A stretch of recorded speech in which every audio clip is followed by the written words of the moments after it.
ìṣẹ́jú àáyá ni ìròyìn. ìròyìn ní ìṣẹ́jú àáyá. ìkànnì Jígí alára 24. ó tún ti yà òwe jájọgbọ́. lóní ṣókí la mú àwọn ìròyìn yìí wá. ìròyìn ní ìṣẹ́jú àáyá. ẹ kú ojúmọ́ o, ẹ sì kú dédé àsìkò yìí. ìròyìn ní ìṣẹ́jú àáyá la mú wá sétí gbọ̀nyìn láti ìkànnì Jígí alára. orúkọ tèmi ni Agnes Olúwatósìn. a máa dáwọ́ ìnáwó sí àwọn ilé ẹ̀kọ́ gíga tí kò ṣe dáadáa dúró. ìjọba àpapọ̀ ló halẹ̀ èyí mọ́ àwọn ọ̀gá àgbà àwọn ilé ẹ̀kọ́ gíga. àwọn akẹgbẹ́ mi jí 100 awakọ̀ gbé lórí afárá Ọ̀tẹ́dọ́lá tìpínlẹ̀ Èkó ní ọdún méjì sẹ́yìn. ògbóǹtarìgì Ìgárá Ọlọ́ṣà tó jùkú náà so ọmọ ọdún 29 ló ṣàlàyé èyí fún ẹ̀ṣọ́ ọ̀daràn. ẹnu yà mí láti gbọ́ ohun àtẹ̀jíṣẹ́ kan tí ó sọ pé à ń gbìmọ̀ láti tọrọ àforíjì lọ́wọ́ àwùjọ àwọn Fúlàní fún àwọn ìṣẹ̀lẹ̀ ọdún 1966 ní Nàìjíríà. ààrẹ àgbà gbogbo ilẹ̀ Ìgbò olóyè onímọ̀ ẹ̀rọ Emmanuel Iwáyàwó ló sọ èyí. wọ́n ti mú àwọn ọmọ orílẹ̀-èdè India mẹ́ta kan fún ẹ̀sùn ìpànìyàn aṣáájú ìyàsọ́tọ̀ Sikh ọ̀gbẹ́ni Hardeep Singh Nijjar ní Canada. ìgbìmọ̀ ìpéjọpọ̀ àwọn akẹ́kọ̀ọ́ fásitì ẹ̀ka ti Àbújá ti ya ara wọn sọ́tọ̀ kúrò níbi ìyanṣẹ́lódì tí àwọn asùn ṣe. wọ́n pa ẹnìkan, èèyàn mẹ́fà sì farapa níbi ìkọlù oníbọn tó wáyé ní òrùmọ́júmọ́ ní orí ìlú Faransé ìgbèríko àríwá Paris.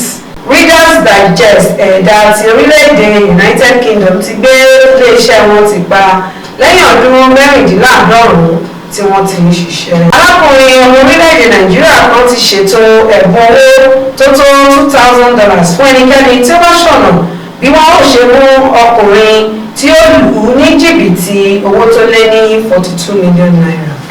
ilé ìwòsàn Save a Life Foundation dókítà Richard Okoye ti ké gbàjarè lórí gbèsè owó iná mọ̀nàmọ́ná ńlá tí ó gbà lórí ilé ìwòsàn rẹ̀ láìpẹ́ yìí láti ilé-iṣẹ́ tó ń ṣètò pínpín iná mọ̀nàmọ́ná ní ìlú Port Harcourt. òṣèrébìnrin Nollywood àtijọ́ kan arábìnrin Sean George fi àtẹ̀jíṣẹ́ kan léde lórí ìtàgé Instagram rẹ̀ níbi tí ó ti ń béèrè fún ìrànlọ́wọ́ látàrí pé ẹnìkan tí wọ́n ń pè ní Cecilia Chigozie Okoro kó owó tó tó 3.6 million naira kúrò ní àkáǹtì ilé ìfowópamọ́ Zenith rẹ̀. gómìnà ìpínlẹ̀ Katsina Dikko Rada ti fi ẹ̀sùn kan àwọn òṣìṣẹ́ ìjọba kan àti àwọn òṣìṣẹ́ aláàbò pé wọ́n ṣe ìrànlọ́wọ́ fún àwọn ọ̀daràn lórílẹ̀‐èdè Nàìjíríà. ọ̀dọ́mọbìnrin orílẹ̀‐èdè Nàìjíríà kan tí orúkọ rẹ̀ jẹ́ Rita ti fi ìdùnnú rẹ̀ hàn lórí bí ó ṣe pàdé olólùfẹ́ rẹ̀ ọkùnrin ọmọ orílẹ̀‐èdè Sẹ́bà lórí ìtàkùn TikTok tí wọ́n sì ti ṣe ìgbéyàwó lẹ́yìn tí ọmọbìnrin náà rìnrìn àjò lọ sí orílẹ̀‐èdè náà.